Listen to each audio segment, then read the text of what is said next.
Kanu le kapa Oko ule kanana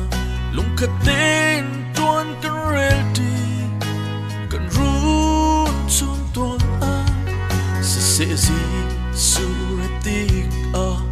Bala fa kan iten lai Ula nau kan iten lai Kan kling di lai lâu Mo ka ba Van chung rap noa ma ki Chung kan kling lawi Kan ni nuam kau na mo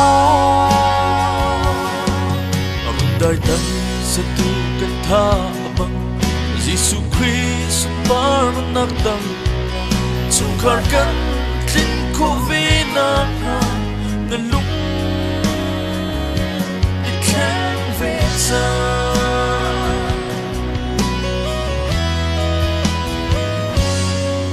Kan hoi chung khar dang na chu lung khat in piak in an pan Bất thiện xin khá ra ăn chăm Chung khar bung ăn tua Sẽ sẽ gần chung khar băng Khá rao in mi đang cần si Kriya chung khar kling lâu chu A boi tuk e ka thi O ka tu Van chung rap noa ma ki Chung khar kling lâu in Kan ni nuam kau na mo Arun dai dang sa tu kan tha bang Jesus Christ bar nak dang Chung khar kan kling ko vi na na lung It can be done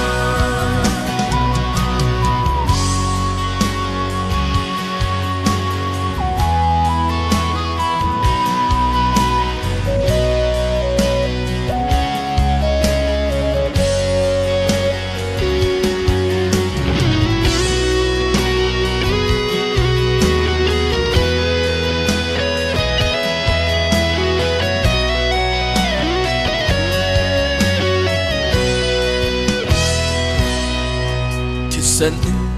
a kan ring tu nu la ba u le nau na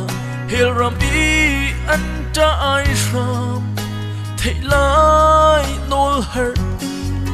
vacharia arun nan pan bang van ko pi do lei pan in chung khar ting zuang ti ding in chiang kha rao so mo ko Van chung rap noa ma ki Chung kan kling lawi Kan ni nuam kau na mo